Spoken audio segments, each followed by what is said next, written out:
A little over a year ago, a group of South Carolina business people got together for a lazy afternoon lunch at a local barbecue joint. The conversation swirled around the prospective businesses, and because South Carolina is the birthplace of barbecue, which type they like best. While they never could decide what was their favorite type of barbecue, they all concluded that South Carolina is the ideal place for any type of business.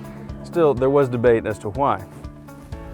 Was it the welcoming business climate, the abundant resources, the talented workforce?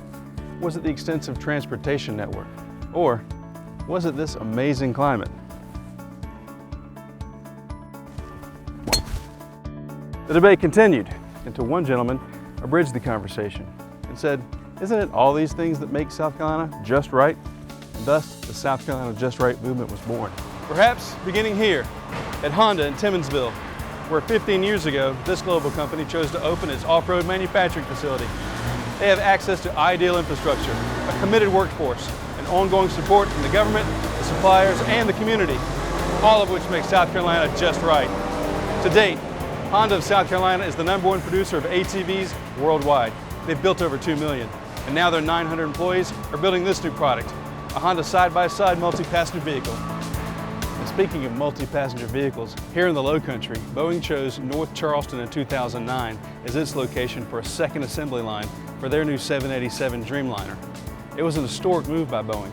They had never before manufactured a twin-aisle commercial airplane outside of Washington State. That's not all. Boeing recently announced it would further develop its presence in the state of South Carolina by investing $1 billion, leasing 468 acres near the Charleston airport, expand additional facilities, and build a 230,000 square foot paint facility. In fact, it's one of only 2 Boeing sites in the entire world that fabricate, assemble, and deliver a twin-aisle commercial airplane. Meanwhile, at the Clemson University Restoration Institute at the Charleston Naval Shipyard is this beast, a 4-story, 15-megawatt hydraulic dynamometer, the world's largest. It's twice as large as its little sister, which is just next door.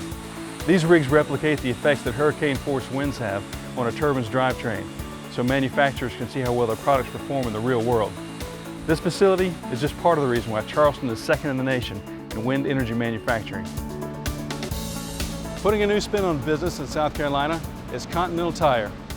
Just a few years after locating their new 1 million square foot facility here in Sumter County, the $500 million project is on its way to producing 4 million new tires per year by the year 2017 and 8 million new tires per year by the year 2021.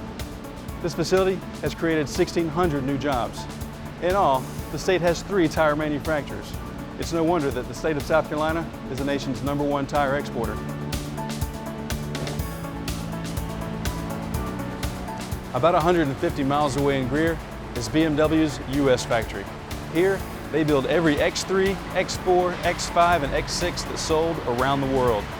1,100 new vehicles a day are made by 7,000 employees. BMW invested over $6 billion here. That makes this plant the #1 BMW producer and exporter in the world. South Carolina isn't just right for its products or the businesses here. We're also tops in getting the goods where they need to go, whether it's in our own state or around the world. This is the Port of Charleston, a world-class deepwater port and the most productive port in the U.S. Even in winter, it handles more than $7 million of cargo every hour and is connected to South Carolina's effective network of highways, railways, and roads. Seems to me that lunch over barbecue hit the proverbial nail right on its head. South Carolina is just right, no matter what business yours might be. But don't take our word for it.